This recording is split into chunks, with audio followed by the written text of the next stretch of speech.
the faculty have a very strong commitment to their discipline, right? And to their identity and their discipline. We want to make sure that there's a balance between that and meeting the unique needs of the students that we serve.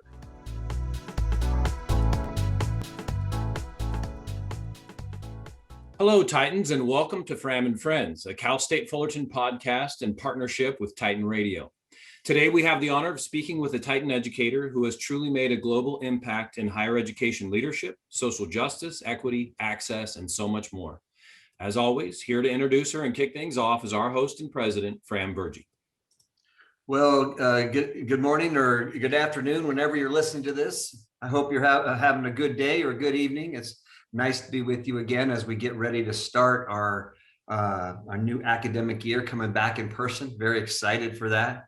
But I'm even more excited today to have Dawn Pearson with us, who is, I would call her a mentor, a friend, a confidant, just an amazing person that I have leaned on heavily over the last number of years that I've been at Cal State Fullerton. And she's, no matter how far I lean, she always is there to support me. She holds me up. So I appreciate her coming on and talking to us. We're going to talk a little bit about her background and how she made her way here, and then get into some, some pieces about where we think Cal State Fullerton is going, where the country is going, wherever the conversation leads us. I always know it's going to be a great one with Dawn. So Dawn, it's great to see you. It's been a while, and even though we're on Zoom, I still get to see your smiling face. Great to see you. Good to see you as well. Well, why don't we start with something about you, so our listeners know about you, your background, where you grew up, your educational experience, maybe how you ended up in higher ed. Give us a thumbnail of who Dawn is. Okay, I'll give you the short version so that we'll have time to talk about other things today. But I am Dawn Pearson, and I am originally from the Pittsburgh area of Pennsylvania. And you'll sometimes hear a little bit of the Pittsburghese in my voice and my dialect when I talk. They say that those of us from Pittsburgh have our own language. There are particular words that we either can't say or we just say very differently than the rest of the world. But that's where I started, in the Pittsburgh area. I grew up on a small farm outside of Pittsburgh in a small village called Hookstown. And Hookstown still exists as a village. My father still resides there. He's 92 years of age. We're blessed to have him in our community. And in fact, shortly in the very near future, I'll be going back home to visit with him and my other family members that are in the area. The exciting thing for me is that I have had the experience and the opportunity to grow up in what's called the farm culture. And the farming culture has a very different way of kind of navigating the world, and I had a taste of that as a young person. Grew up in a predominantly, really an all-white community in a rural area, but close enough to the city that I was able to interact in non-rural environments as well as a child. So my first year of formal schooling I went to a predominantly Black kindergarten with a Black teacher, and she's the only Black teacher I had until I was in my junior year of college. Oh my, okay. Mrs. Garrett was her name, and for years, when she would see my parents, she would ask about me, and for years I would ask my parents about her. She certainly had a major influence on my life, and because of Mrs. Garrett, I knew I wanted to be a teacher. So being a teacher for me started many, many, many years ago. But blending that experience of going to this all Black kindergarten, and then my parents moving us out into a farmland where there was no one Black in our community but us. My family was the only Black community out there at the time. It was a shock to my system, even as a 5-year-old at that time. It was very, very shocking. My parents, though, were smart in that they balanced my life out for me by having me spend time with my grandmothers during the summer months in what were more urban, mixed racial communities. And that was really, I think, helpful for me growing up and just helping me stay connected to my roots, my culture, and develop an identity as an African-American person. I also was very active in the church. The church has played a major role in my identity development. My father was a pastor, an associate pastor, an assistant pastor. Never, I don't think he ever served in the major pastoral role, lead pastor. If he did, it was after I'd left the home environment. And my mother was an evangelist, and her specialty was teaching Bible school at the Hardy Bible School out of Pittsburgh.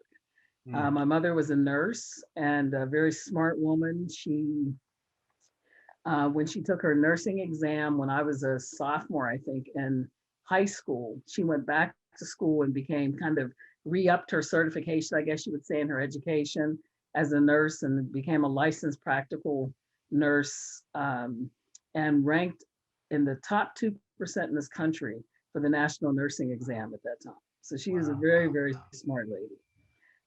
My father was a hardworking man. He worked in the steel mill. He spent his whole life, his whole career in Jones and Laughlin Steel Industries. And that was a large steel company that existed and pretty much served as an economic and financial source for a town that my mother grew up in called Aliquippa, Pennsylvania. And you may have heard of Aliquippa because of some football stars that have come out of there, like Tony Dorsett, for example. Right. Yeah. So my dad was a hardworking man. He worked the farm to feed us and to take care of us, and then he worked in the steel mill. Both of my parents were very service oriented, very involved with being of help and service to the communities that we were involved with. So that would be Hookstown, Aliquippa, and even Pittsburgh to some degree. And my parents emphasized education and the value of education. So I'm one of 6 children. So our family nucleus was 8. And then we had our grandmothers, grandfathers, aunts and uncles, and so it goes, right? So the extended family was much larger. We're very close knit, continue to be close knit, even though we're all spread out around the country now. We make sure that we connect on a regular basis.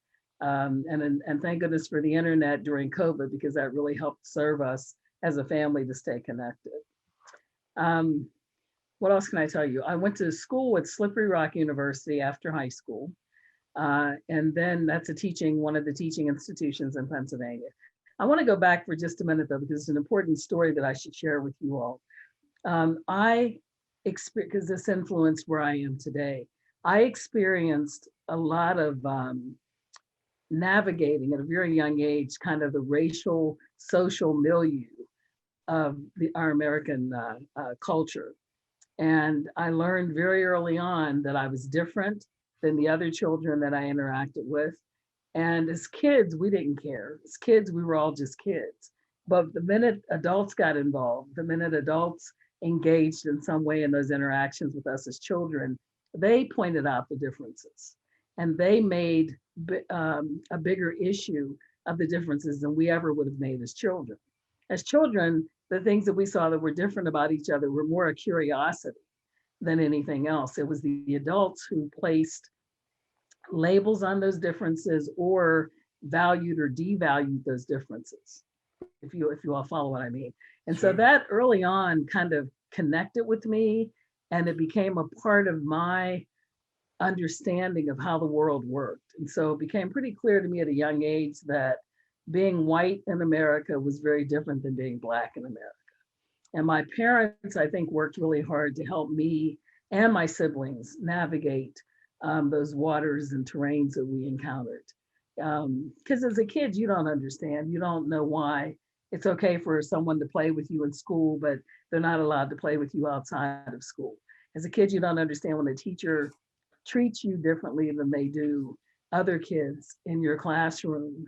And there's no rhyme or reason for it. So my mother was really good at being an advocate for me and my siblings when it came to navigating the schools.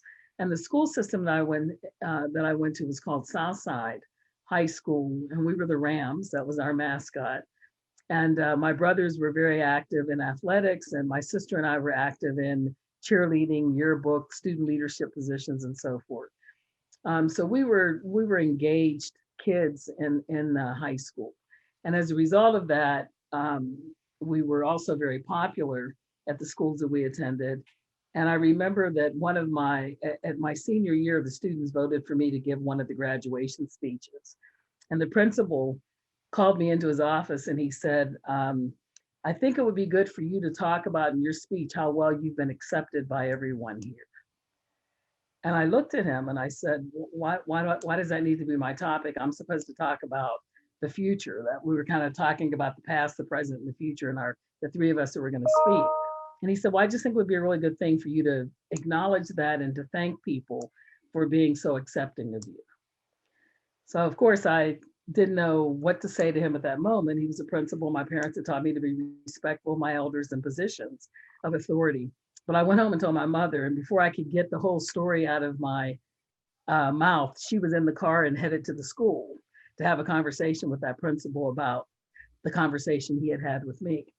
And my parents were really very astute and smart people. They never talked to us about the details of any of the conversations that they had in their roles advocating for us in the schools. But my mother came home and said to me, you write the speech that you want to write and you say what you want to say to your graduating class. And that was it. That was the end of the conversation. And what that modeled for me was the importance of a parent being involved in the life of their child, not only the academics, but also the other components and aspects of schooling. So that was one thing it conveyed to me. The second thing was that adult business was adult business, and that as a child, I didn't need to know what she said or how she said it or what was said, but the outcome was important. And that was for me to have the opportunity to share what I wanted to share to my classmates that day. And I stepped back to tell you that story because it framed the way that I left that environment and then went on to college. And when I got into college, I became very active with the Black Student Union and with student government. And we worked together in college while I was getting my academic studies underway. I was also very active in kind of the student movement at that time. And there was a lot going on at that school at Slippery Rock. It was a beautiful place to get an education, but there were a lot of challenges. This was during the mid 70s to the late 70s. And you know, we were struggling a lot and trying to understand who we were coming out of the 60s, the civil rights movement and so forth. How was all this going to work? And as a society, we were trying to figure that out. And certainly those of us in college were trying to make sense and meaning of it. So to make a long story short, Fram, because I think you asked me this question a while ago now, to make a long story short, what I did while I was in college was advocate for other African-American and Hispanic students that did not have the same quality of education, experience, and finances that I had going to college. And I saw a lot of people come in who were a lot smarter than me, a lot more talented and capable, but leave. They didn't get their education. So I started asking questions along with my colleagues and my friends at the Black Student Union. We started asking questions. Why is this? Why is this school kind of like a revolving door with people coming in and out?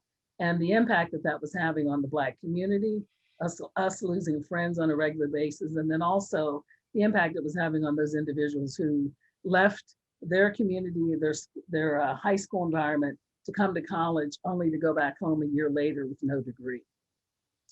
So as a result of that, we were able to get some attention, if you will, to what was going on at the institution. We had held some press conferences. We called in some various people at the local level to help us. Slippery Rock is also in kind of an isolated rural area in the northern part of Pennsylvania, Northwest Pennsylvania. So we needed to call people from Pittsburgh and other communities to come and help us as students in that endeavor. So I learned early the importance of having a voice, using your voice, and advocating for those who are less fortunate than yourself. Again, these are things that my parents had modeled for years as I was growing up as a child. And they pushed education. It was never a question of, are you going to college? It was always, which college do you want to go to? And all of us went to college in my family, except for my youngest brother, who just had no inclination, but he owns his own business now and has done well for himself. But all the rest of us did go to college. So that's kind of in a nutshell, the first part of my life. I then, at the end of my undergraduate degree, I majored in special and elementary education. And I was in school right when Public Law 142 was passed. And that was a very special movement in special education where individualized instruction was being prescribed for all students with special needs. So we had been trained to deal with IEPs and so forth, but when I graduated, the schools had not caught up with the law. And so there was a gap between what was going on in schools and what we had been trained to do and what I believed was necessary and required to be a special educator.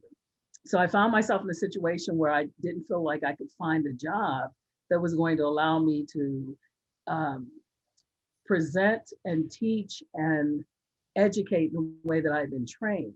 So I talked with my parents about it and they said, well, maybe you should keep going to school. Maybe you should go on and get a master's degree. Met with my advisor and he said, well, we've got this new program coming out in social justice and learning disabilities. At that time, learning disabilities was a new field. So they encouraged me, my advisor encouraged me to get my master's in learning disability, and I really loved curriculum design. So he encouraged me to do some work in that area with him. He served on the President of the United States Advisory Board for Special Ed. So I had a link and a connection that I could make outside of my immediate world through him. So anyway, I went on and got my master's in special education learning disabilities. And about a third of the way through that, the director of the Educational Opportunity Program approached me and said, hey, would you like to work with us? We have a graduate assistantship program. I'd like to have you in as a GA. Well, that was right up my alley because I've been doing all that advocacy work. So I started doing that work. And then a year or so later, they hired me full time as an administrator in a faculty role, actually. But it was a faculty position, but it was administrative work. So I wasn't teaching in the classroom. My assignment was on a faculty line, but I was really responsible for advising and supporting and providing retention programs for students of color. And I did that for a while and I got hooked on it. I loved it because I could do curriculum design through workshops and event planning. And then I could do advising and supporting the students, and I could work with faculty and administrators to help them better understand the needs of Black and Latino students. And I ended up working with international students, and then it just took off. The next thing I knew, I'd become this student affairs person by default, really, which is how a lot of us end up in the field.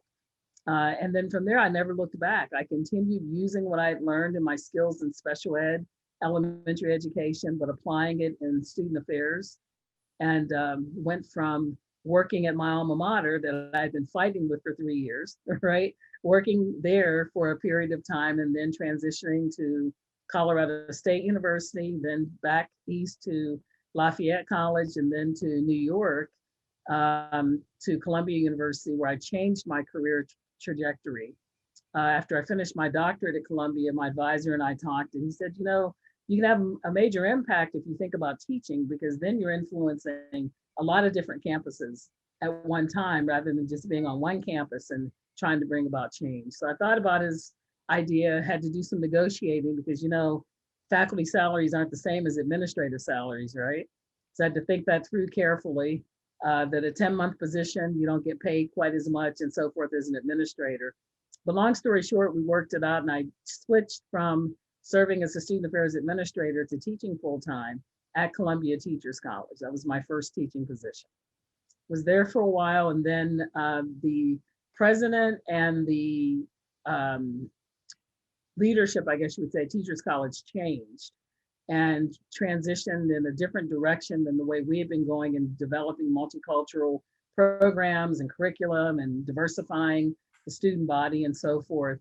There was a transitional shift that occurred and a difference in approach to understanding diversity and how we valued it. And so we had a parting of the ways, I guess you would say, is a nice way to put it. And my mentor, one of my mentors at Columbia, had moved here to California and invited me to join the faculty at Cal State Long Beach.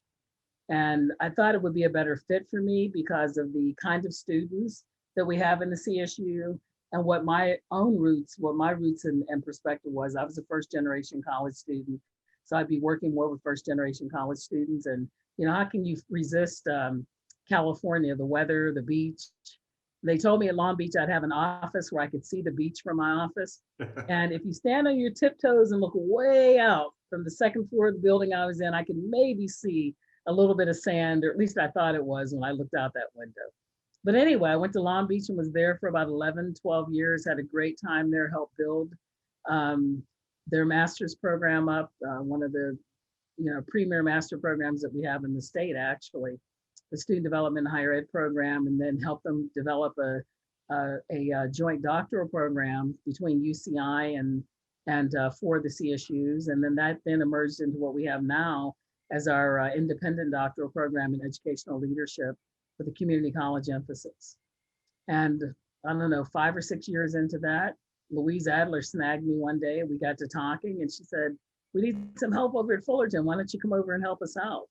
And that was the beginning of a long relationship that has been very potent, I think, for the university, for me, for the students that we've served, and also one that I've really enjoyed. So I'm now at the point where I'm FERPing. Finished my first year of FERPing in a month, and I am no longer teaching, but just providing research support and assistance through our Center for Research and Educational Access and Leadership, which is one of the proudest contributions that I feel that I've made to the profession in helping to create the next generation of socially just researchers. Because that's an area where we really struggle in education to do research that really helps us to define problems from an equity-based orientation and then respond in that same vein. So that was a long answer to one question, Fram. I'm sorry I took so long, but gives you a nice overview, I think, of who I am and a little bit about my background in terms of my family, my education, my mission, and what drives me, what keeps me moving on a daily basis. Well, Don, that's actually perfect because I could listen to you all day. What I have to tell you, you are so good at sharing your story and speaking that while I was watching you and listening, I was seeing you grow. I was seeing you grow up in that small town and seeing you, I don't know if these are the right words, but maybe feel like a fish out of water at some point when you first went out to the farm, and then realizing through the support of your family, especially, and I can see what an influence they have been on you, that you belonged, and that you had a mom and dad were going to make sure that you had every chance, whether it was in a graduation speech or in anything else in life. And then off the slippery rock, I could see you growing the whole way. So it just, and yet you started with such an important piece, which was Mrs. Garrett and what she meant to you. And I think all of us can think back to it. It's only going to be a few of those teachers that we had in grade school and high school that had that impact to help set us up. So I see this foundation under you of Mom and Dad and Mrs. Garrett, and then I can see that it still is holding you up today. I mean, you've obviously come a long, long way and done a lot of different things, but that's knit into your DNA, which is just a really, really special thing. But one thing that I felt throughout the whole thing was positivity, if I might say, that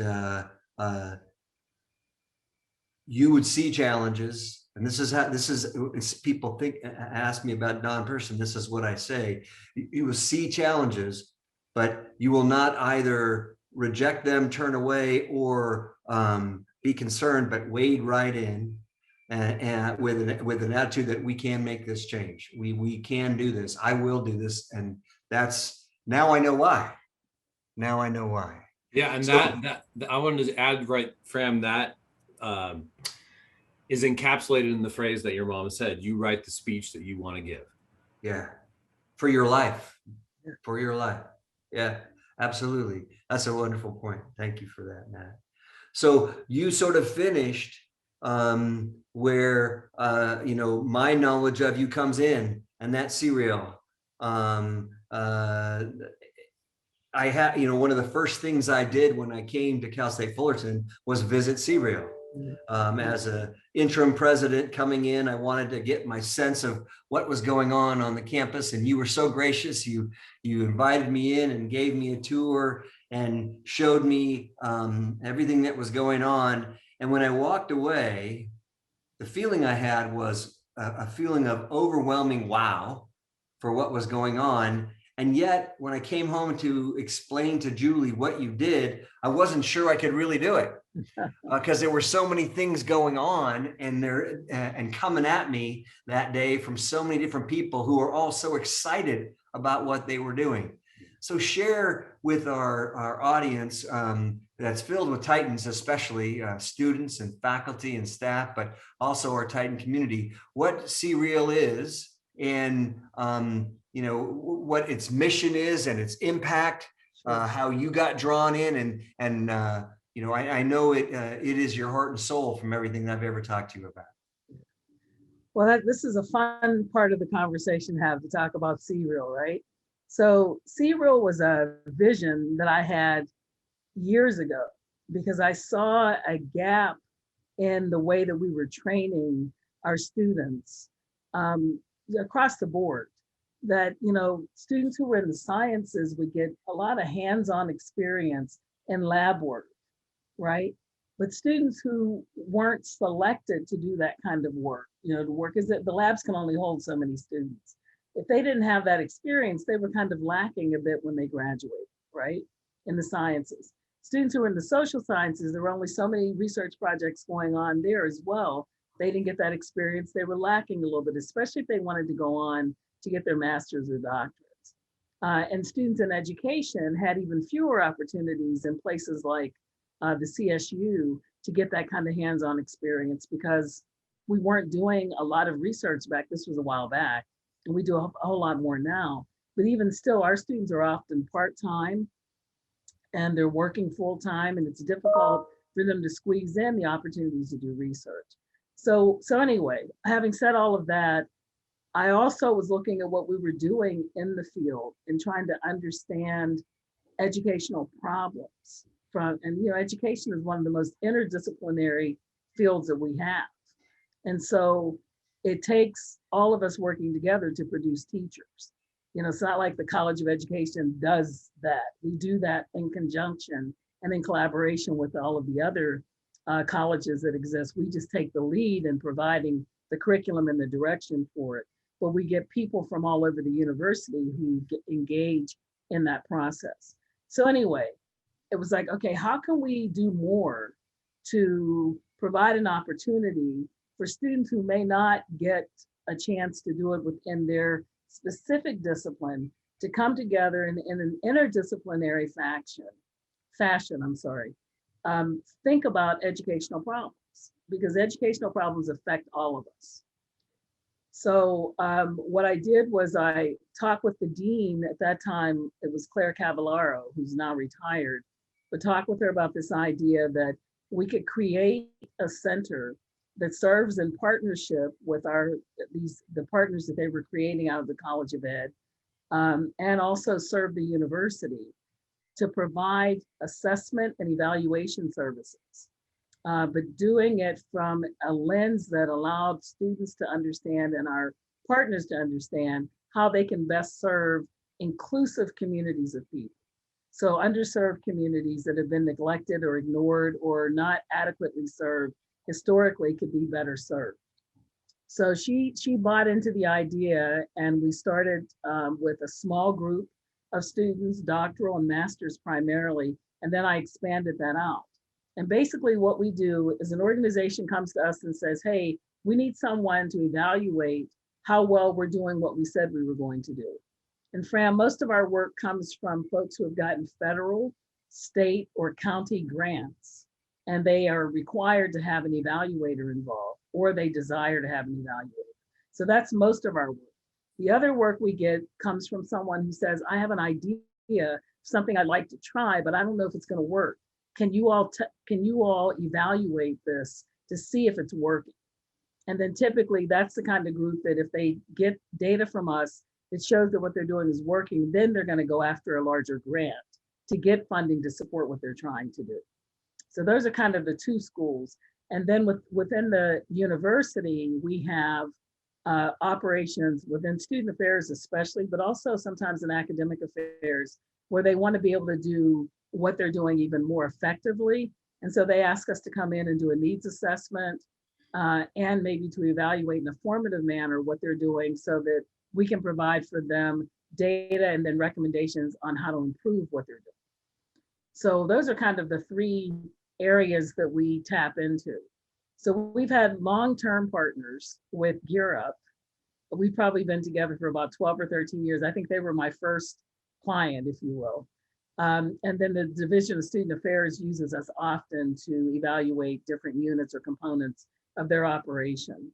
But the most important part, so that's what the client gets. But what our students get, they get an opportunity to work in a collaborative team environment with a diversity of different folks. And they learn research skills as they go. They don't have to have any experience coming in. I will teach them what they need to know. So they learn these research skills. They learn how to work on a team in a collaborative manner, and they also learn how to be a leader.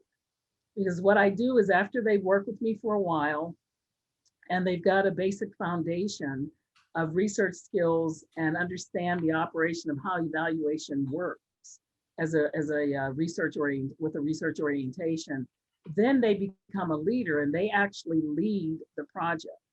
So I might have 10 different projects going on in CREAL at one time. I'm not leading those projects. The students are leading them. I'm their support. And I provide the guidance and the direction. I make sure the work gets done.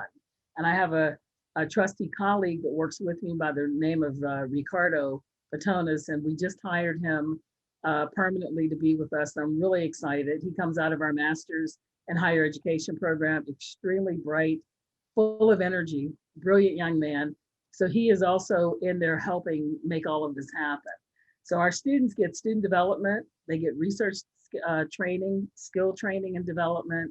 They have an opportunity to learn how to write reports, to present data to the clients that we serve, but also to present on a regional, national, and international level. And COVID kind of stopped some of our conference attending and presenting, but we'll get back to that once we're able to. And so they get a whole, I don't know, I'd say package of research experience, presentation experience, writing experience, and probably most important in all of that is the critical thinking that takes place as they learn how to navigate, negotiate, and solve problems while they are looking for solutions to problems for our clientele. So it's very exciting. I have a model that we use that talks about professional development, personal identity development, leadership development, research skill development, right? Career development. So our students go on, I can tell you, I've got them at some of the, it's not just me, but me and the other people that work with them. They're at Research One institutions, getting their doctorates. They're at other CSUs and sometimes at Cal State Fullerton as well, pursuing masters. They work for Orange County. They work for some of the major evaluation firms in the country. So I'm very excited. They're across the country from California to New York, doing their thing. And the great thing about working in CREAL is that you learn that everyone matters. You learn how to ask questions that require, and the expectation is that you're going to be inclusive. And so whether they're a psych major, an engineering major, a business major, we have all kinds of majors in working in CREAL. They learn the importance and the value of doing research for change, doing research where they become a tool for equity-minded work, and learning how to apply research to practice in a way that's meaningful and brings about change within organizations. So we should, just for our folks that are listening, because sometimes it's hard when you listen, CREAL is the letter C dash REAL, the Center for Research on Educational Access and Leadership. If you're like Matt and me,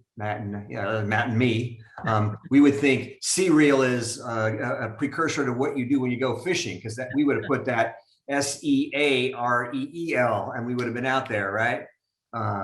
It is a center of excellence at Cal State Fullerton and in the CSU and in the country. And it is probably one of the best examples of what we call a high impact practice for our students, taking the the academic knowledge and experience that they're gaining in their coursework and putting it to work in a real environment, getting their hands, arms dirty all the way up to their elbows and up to their neck in figuring it out. And so that when they leave, they are ready. They are ready to go to that R1 institution and get their doctorate. They're ready to go out there and do assessment. And you know, you and I both know, Don, assessment is the name of the game these days. And so you were no surprise to me, but visionary and ahead of the game in setting this up for us. So it is a wonderful, wonderful thing. But I want to say something here, because I don't know that you would fess up to this, but I want to make sure that I force you to do so. And that is, you are not just you know, a professor of educational leadership in the Department of in the College of Education, or the director of CREAL. You are a true visionary leader on our campus, on the Cal State Fullerton campus. I know you're a longtime faculty member and director of CREAL, but you do so many other things. I'm hoping that in that role, I want to hear from you. What do you think are our campus's best attributes and its biggest challenges? You know, what would you like to see us do more of on campus, and what would you like to see us change? What do you like best, and what would you like to throw out? Well, that's a big question, Fram, and I'm not going to take up the rest of our time answering that. So I'll give a few tidbits on that. I think, you know, I've been around the campus, but I have a view of the campus that might be a little bit skewed. So I should say that up front, because the teaching that I've done has been strictly at the graduate level with master's students and doctoral students. And I do think that makes a difference. So I want to put that out there. So the contact and the work that I've done with undergraduate students has been through programs like McNair, programs like well, in CREAL, we have a lot of undergraduate students, and helping out with different projects with the Black Student Union, with the work that Natalie Graham is doing out of ethnic studies. So things of that nature that have given me the contact with undergrads. And then also our master's students often work as GAs in the Student Affairs Division, and they will pull me in to present and do different kind of discussion and contact, have contact with undergraduate students. But I want to just say that up front before I answer your question, so that people know what my orientation has been primarily at the university. But the kinds of things that I see that I think are valuable at Cal State Fullerton is that there is a willingness and a desire to do better, to be stronger, to reach higher, to be to not be satisfied sitting where we are, wherever that is. Like, I see that in my own work, I see that in the work of my colleagues around me, I see that in the work that you all are doing at the upper leadership level. So I think those are all really important points that speak to an organization that's still growing and learning and developing and evolving. So I think that's one of our biggest assets. When I talk to other faculty members, faculty here care about their students. Faculty here are committed to doing good work in the classroom to make their students to help their students be as prepared and as knowledgeable as possible. And when I talk to faculty members, when they go to conferences, they're always looking for, you know, the good stuff that's out there. What's somebody doing that's really good? Who's doing what that's really bringing about a change? I just had a colleague ask me, give me a list of the scholars that are really doing excellent work in qualitative methodologies. So it's like looking at who's doing, we're never satisfied with just looking at ourselves. We're always looking out to see what else is going on in the world and in this country that we can bring back to strengthen what we're doing at Cal State Fullerton. So I think that's a really important asset. And I don't think that's just faculty. I think that's also true for our administrators, for our folks in student affairs. They're also out there looking. And so I think that whole idea of wanting to be stronger, be better, to learn, to be open to learning is really important. So what would I like to see us do? So I think that's our biggest asset, I think. What I'd like to see us do differently, I think we've got a lot of work to do still, and becoming as equity minded as we can be in all of our activities, our decision making and our programming and our planning, and our understanding of how the world is changing and evolving, and in supporting each other in doing that. But, you know, you're going to make some mistakes along the way because it's kind of new territory. It's new. Our students are changing and shifting, and we have to change and shift to meet them and to accommodate them, to meet their needs and to push them, right? Because it's not just about helping them feel good. We got to also push them to be the best they can be. That doesn't always feel good to a student when you're pushing them, right? So providing that the balance of challenge and support for our students. I think we're going to have to, and we are, spend more time understanding not only the commonalities within our students and amongst our students, but also the differences, and accommodating those differences in a way that is a strength for our students and a strength for our organization. And that's where the assessment and evaluation work really does pay off, because you get the data that you need. We've got great data people on our campus who can then disaggregate that data down to a fine-tooth point where we can know and understand specifically what does an African-American veteran adult student need when they're going through their experience at Cal State Fullerton. What does a Latina single parent need when she's going through her experience at Cal State Fullerton? What does a transfer student need, you know, who's white, first generation, low income, majoring in the arts? You know, we can break it down that distinctively. And I think that in some cases, in the CSU, this has been my experience. I'm not saying this about Cal State Fullerton, but I'm saying this about us as a unit, a state unit. I think that we've sometimes not been willing to disaggregate that data down to the level that it needs to be disaggregated, so that our programs and offerings really do meet the unique needs of the students that we have. And you all know that our students are very complex. They're not single character at all. There's not one factor or one variable that defines them or makes them who they are. And so our ability to embrace the fullness of who our students are, and to do business a little bit differently than we have in the past, I think is going to be really important. We have to find ways to offer a variety of different opportunities and experiences like we do, but we've got to engage all of our students in those activities and experiences in the ways that they need to be plugged in so that they can be as successful as possible at Fullerton. Yeah, it's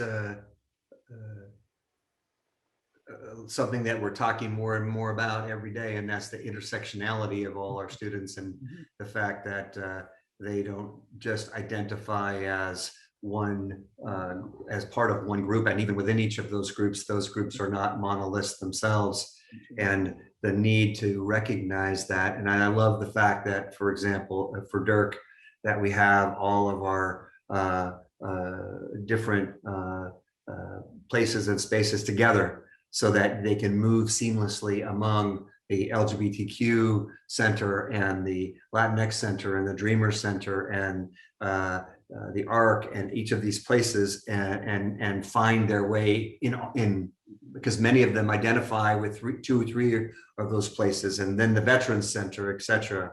And also what Matt and I talk about a lot is the need to come at everything from a strength-based perspective, from the idea that they are additive, that all our students are additive, and that complexity, I love the word that you use, that complexity is what brings the vibrancy and the strength and the uniqueness to our campus, such that we should leverage that. And then finally, that we need to meet our students where they are, not expect them to come to us at one point to the starting line, that they're all at different places in life and different places on that starting line.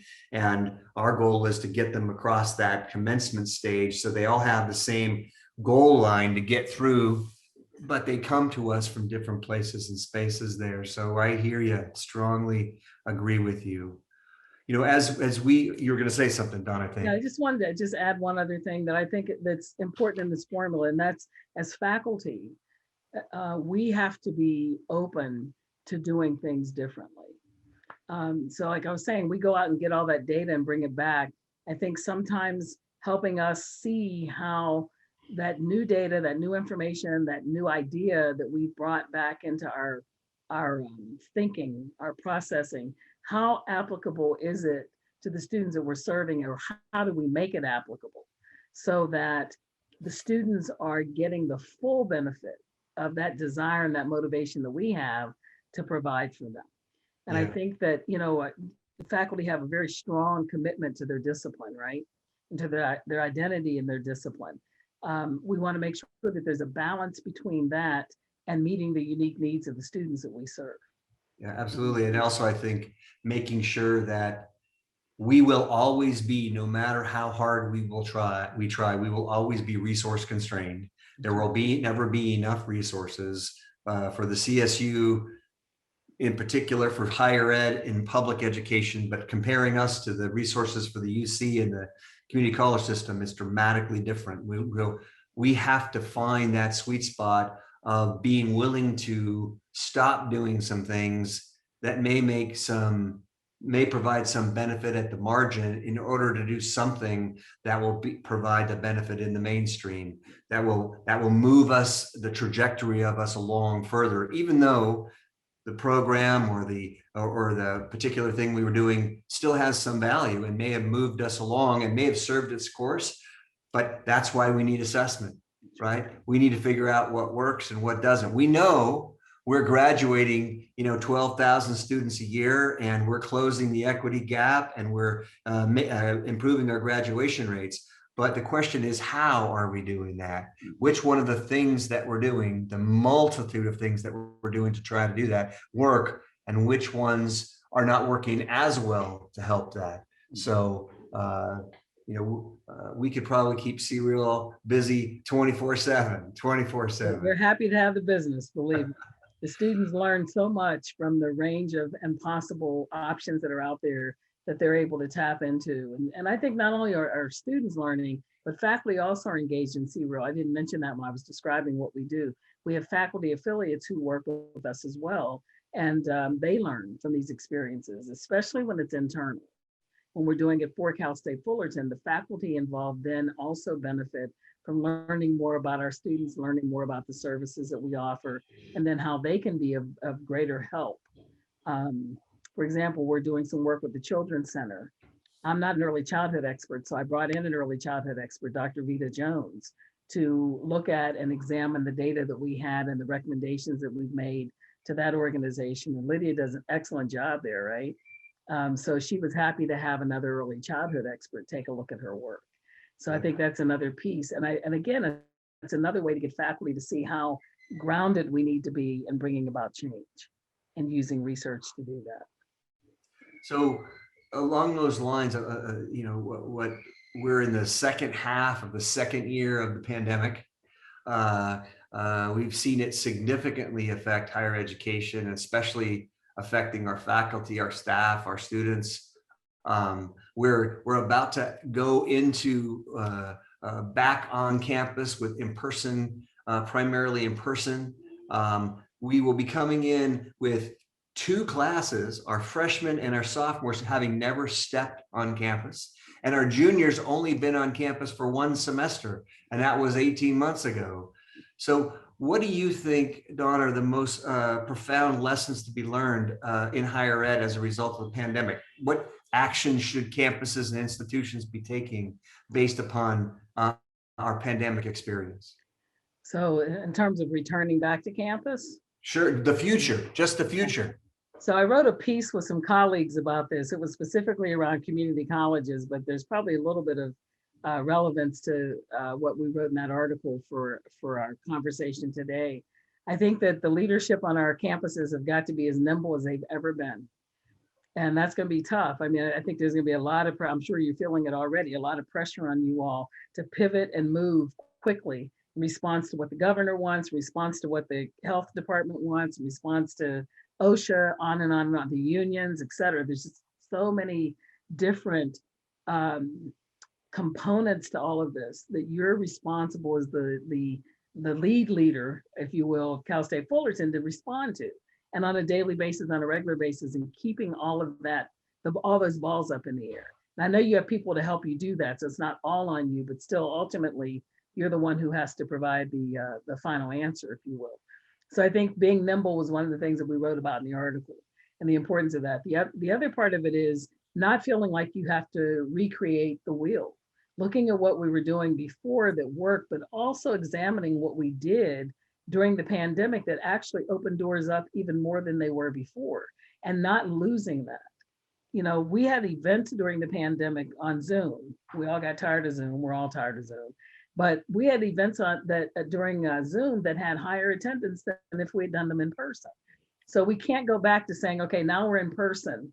We can't lose that. If we can reach audiences that we couldn't reach before using Zoom and webinars and so forth, we should keep doing that.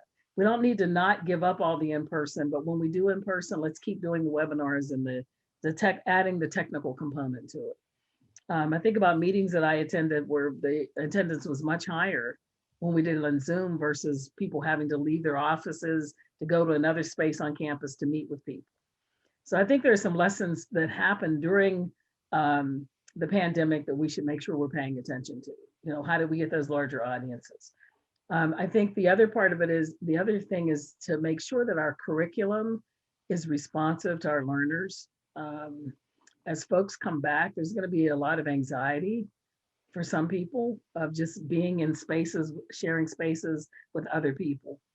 And how do we cushion that, support that, manage that anxiety of just being fearful of what could happen, what might happen, and providing options for people if they're not ready to come back to campus.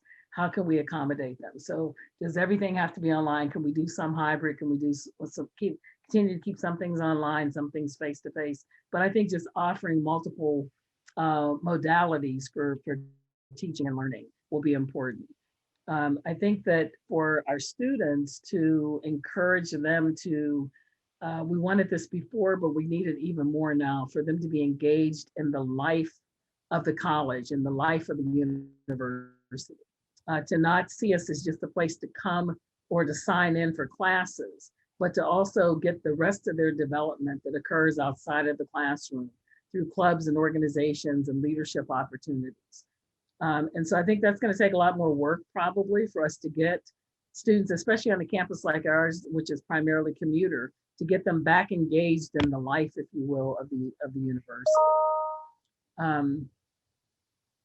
And there were so many, that question has so many different pieces to it. I don't know if you want to ask me anything else more specific, but I think it just requires us being open to visioning and revisioning differently and trying some things that may or may not work and being okay with that. You know, testing the waters, if you will, because the reentry, I think, is psychological, it's physical, it's sociological, and we've got to pay attention to all of those different aspects. Yeah, that's absolutely right. You know, we will come back better, but we will not come back the same. No. And I'm very fond of saying that we have spent the time while folks have been away from campus, preparing our campus for doing exactly what you've said, which is different modalities for serving our students and faculty too. You know, all our classrooms are wired up so that they can be remote and be taught from the classroom so that you can have a hybrid situation. Mm-hmm. And, you know, while some of our faculty will want to come back and experiment with that, I think we're going to be in the experimenting stage. And I don't mean that in a way that we won't know what we're doing, but we'll be careful about it. But we will be modifying what we do over time. So what our goal is to have, you know, 30% of our classes be virtual. You know, that's sort of to where we're trying to get to. And then lots of our classes hybrid, so that you can always, if your car breaks down, you can still come to class. If your child care doesn't show up, you can still come to class. If you got to take care of mom or dad or sister, brother, significant other because they're sick, you can still come to class. We have to have virtual labs as well as in-person labs to facilitate community building and study groups for students in supplemental instruction, both virtually and in person. And we're going to have to pay a lot of attention to what works and what doesn't work, and getting people back. Of course, right now, what's right in front of us. I mean, literally, we're right up against the glass is the brick and mortar blocking and tackling of making sure that when we come back, everything's safe, and welcoming everybody back so that they feel like they want to be back as well. So this isn't going to go together in 5 minutes. It's going to take years to shake out to the new normal that we will be aiming for. And that's actually a good thing. I think you and I could probably both agree that higher ed has been pretty stagnant for a long time and resistant to change. And if we had thought a year and a half ago that we would be teaching in these virtual modalities and talking about hybrid classes and all these things, everybody told us we would be nuts, and yet we did it. Our faculty stepped up, our students stepped up, the data is demonstrative of how successful we've been at that, with some of the highest GPAs, some of the highest rates of continuation by our students, the lowest rates of DFWs, etc., highest GPAs. So we know that this can work. I do not want to be the president of a virtual college. That is not my desire, not my mission. I love being with people. That's the only reason I do this job, is to be on campus and see those students and faculty and staff and reach out and feel that connection. But I also believe in access. I also believe in, as we said, meeting our students where they are so that they can continue and they don't stop out. So there's a lot of work to be done, I really, really appreciate that. I want to just underscore one thing that Dawn said that I feel like is really important there. And that is, you highlighted the importance of the students engaging with the Titan experience as we return. It's something that we worked hard on before the pandemic, but it's so much more important now. And I want our listeners to recognize that just as we embrace the fullness of who they are, we ask that they embrace the fullness of what Cal State Fullerton can be for them. Yeah, absolutely. Well, we're in the midst of this pandemic within our communities and our nation. I know you and I have talked about this. We've been suffering what really is, I think, our nation's true plague, and that is exposure yet again to social injustice, inequalities. It's been raining down on our communities, especially our communities of color. From the murder of George Floyd and Breonna Taylor to calls for police reform, to new attacks on voting rights, the marginalization of our nation's working poor. These inequities, they boiled up and spilled out yet again. And we've seen this play out on our nation's stage multiple times. Do you think this eruption is different? Do you think that we will see more sustained and systemic change? What changes are you optimistic we will see? And how can we as Cal State Fullerton be a leader in doing that, not just on our campus, but in Orange County and California and the nation? So I do think it's different this time around. It feels like it's different. It feels like we're being attacked from all angles, it feels like to me. The issues around women's rights, the issues around voting, these are critical components to who we are as a democracy, right? And how we see ourselves as a democracy. And I feel for the first time in my lifetime anyway, that there's a genuine threat to our democracy, and that it's coming in multiple ways. And it's frightening to me because I thought that, I've always believed that education is a key to our success on a personal level, but also on a national level and international. And that the more educated we become, the more sound we become, the more reasoned we become, the more open we are to others who are the same as us and different than us. And it's interesting to me because I'm looking at all these people who are educated, and they seem to have missed that whole part of the educational process. So it's really frightening. And it suggests to me that there are definitely some other elements. And I believe that it's, it's supremacy, it's power, it's fear, it's ignorance. You can be educated and still ignorant, right? So I feel like there are all these different aspects kind of converging in one unfortunate kind of setting, if you will, and at a time that we really didn't need on top of COVID and the pandemic. And the pandemic's not over. We're still dealing with that, right? Oh yeah, absolutely. So it does feel different to me. I don't know if that's my age though, maybe it's just where I'm sitting right now and just dealing with this. But I think that social media has played a key difference. It's made it different as a result of social media and the way that we're able to communicate and interact with each other. How what's happening in Cuba is right at my fingertips, right? What's happening in Germany is right at my fingertips. What happens in New York is right at my fingertips, Chicago, et cetera. And that's the case for everyone. If you've got a phone and the internet, you can get a sense of what's going on worldwide. And that we're not getting it just from our news sources anymore. It's coming from individual people putting information out there. So it just demonstrates to me how important critical thinking skills are, because I need to be able to read something or view something and understand the context of what I'm viewing and reading, and then be able to determine whether or not this is truth or just someone's truth. You follow me? Yeah. And I think that's part of our problem now, is that people aren't sure what to believe anymore. You have one organization saying no mask, you have another organization saying no, you need to keep on your mask. You got another group, and people don't know. I had someone who has not been vaccinated yet say to me that I'm a bigger threat to her because I'm vaccinated than she is to me being unvaccinated. Having that kind of conversation in my head, I'm just thinking, what are you talking about? Yeah. Right? Like, how is that? But this is someone who's educated, and this was, she's a 50-year-old woman sharing this with me.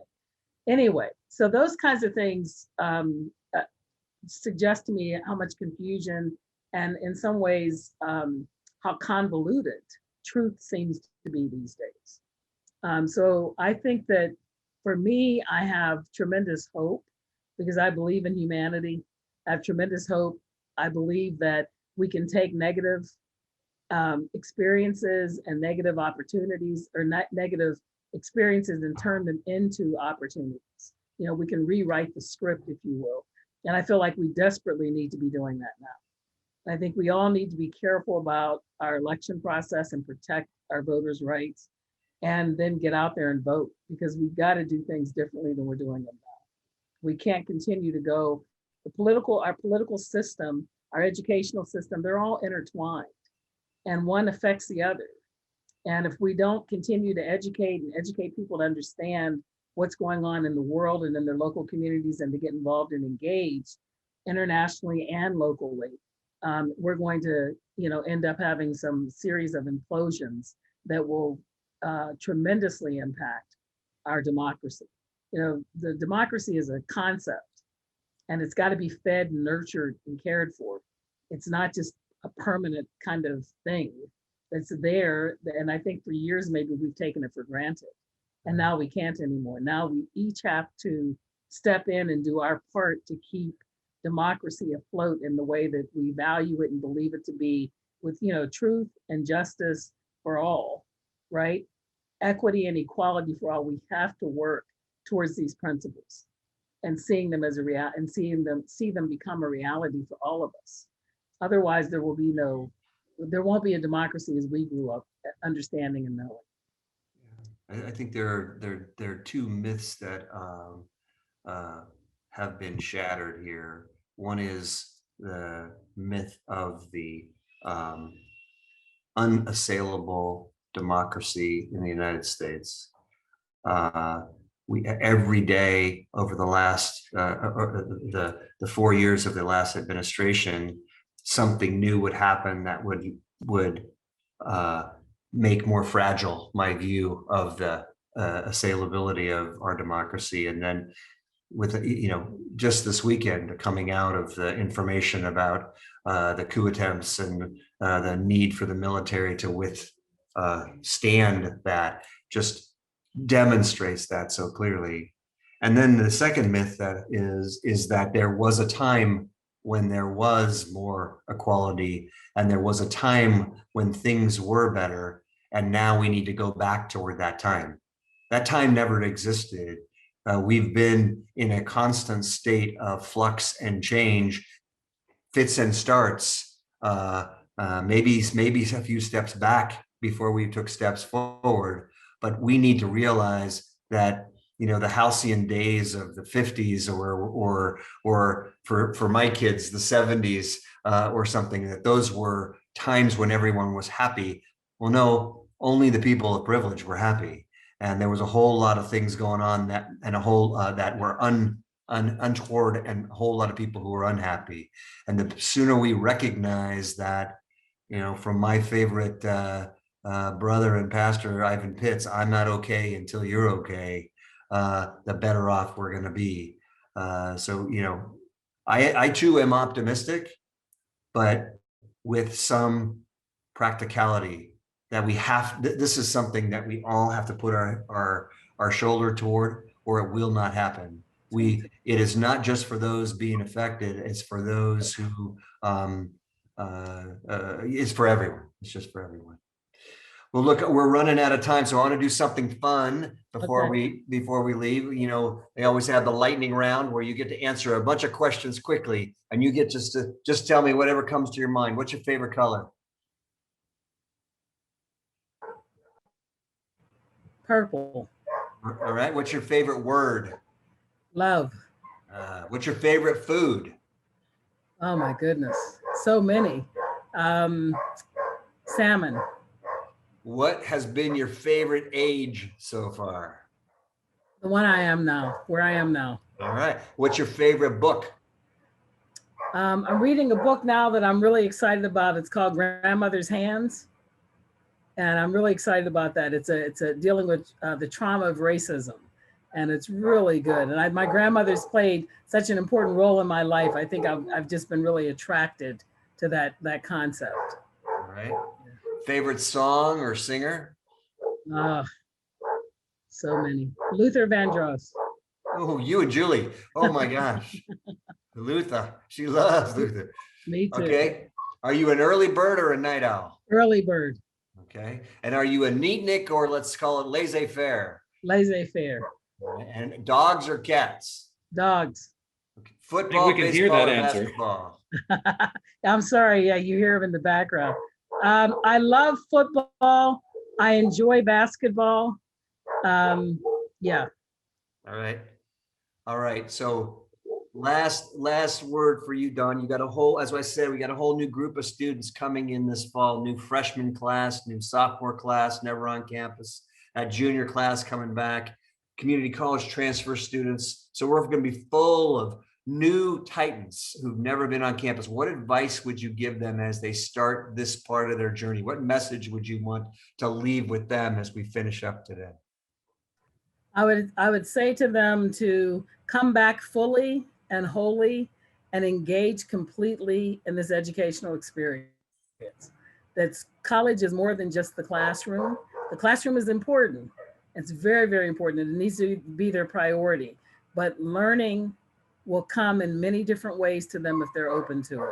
So join a club, at least one, get to know an advisor or a faculty member, get a mentor, and take advantage of all the different programs and services that's offered at Cal State Fullerton, from helping you think about what you want to do in your career, to helping you navigate the class you're in now, to helping you find scholarships and financial aid to support your endeavors. There are all these people that want to help you and help you to be the best you can be. Please take advantage of that. And I'll say it because you won't. At some point, every one of you should sneak across the college park and take a look at Serial. Go up to their offices and have a look, and you'll fall in love and you'll never want to leave. Please do. Come on in and just hang out with us for a minute. All right. Great. Thank you, Fram. Been a pleasure. It's great to see you. I missed you. Looking forward to seeing you in person soon. I'll be there. All right. I'll be there. Right. Thank you all. Have a good rest of your summer. You too. Thank you so much. Okay. Take care. Bye-bye. Thank you for listening to Fram and Friends, a collaboration between Titan Radio and Cal State Fullerton. For more episodes like the one you just heard, visit titanradio.org.